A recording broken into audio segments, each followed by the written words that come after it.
యాదవ సంక్షేమ సంఘం అని రిజిస్ట్రేషన్ చేయించడం జరిగింది.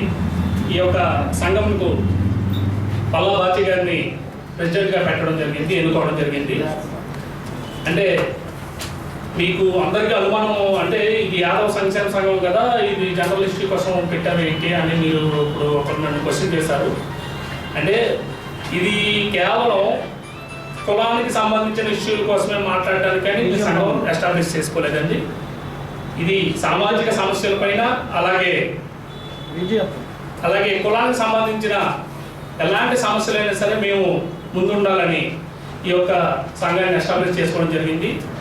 అలాగే అయితే ఈ ప్రెసిడెంట్ గారిని అలాగే ఇక్కడ ఉన్న వాళ్ళందరూ కమిటీ వాళ్ళందరూ పేరు కట్టిస్తారు. అయితే అంటే మా డిమాండ్ ఏంటంటే,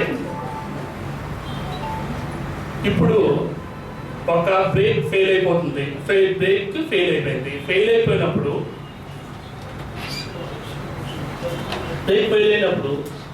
ఆ బండికి బ్రేక్ ఫెయిల్ అయిందని సైరన్ అంటూ లేక, అంటే ఇండికేషన్ అంటూ లేక మొన్న యాక్సిడెంట్ జరిగినప్పుడు వాళ్ళకి ప్రాణ నష్టం అనేది జరిగింది.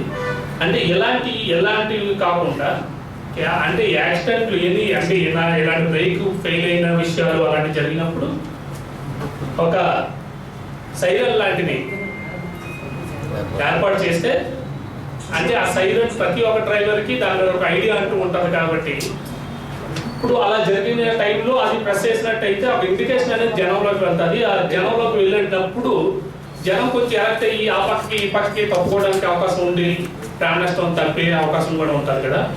అందుకోసమనే మేము మీ ద్వారా ప్రభుత్వ అధికారుల్ని మేము రిక్వెస్ట్ చేస్తున్నాం. ఈ యొక్క ఆలోచన మీరు వాళ్ళ దృష్టికి తీసుకెళ్తారని మేము ఈ ప్రెస్ మీట్ పెట్టడం జరిగింది. అలాగే సంఘం చెప్పేసి ఆల్రెడీ గతంలో చాలా ఉన్నాయి. కాన్సెప్ట్ అని మా సంఘం భావిస్తుంది. ఈ విషయాన్ని ఎలాగైనా సరే మీరు అధికారుల దృష్టికి తీసుకెళ్తారని కోరుకుంటున్నాం. బస్సులకు కానీ, కార్లకు కానీ, ఆటోలకు కానీ ఏర్పాటు చేస్తే ఆ సైరన్ వల్ల ప్రజలు అంటే ఈ బస్సు డేంజర్లో ఉంది, మనం అడ్డు తప్పుకోవాలి అనేది అవగాహన రావాలి, ప్రజల్లో చైతన్యం తీసుకురావాలని సిపి గారిని, ఆర్టీఓ గారిని కోరుతున్నాం.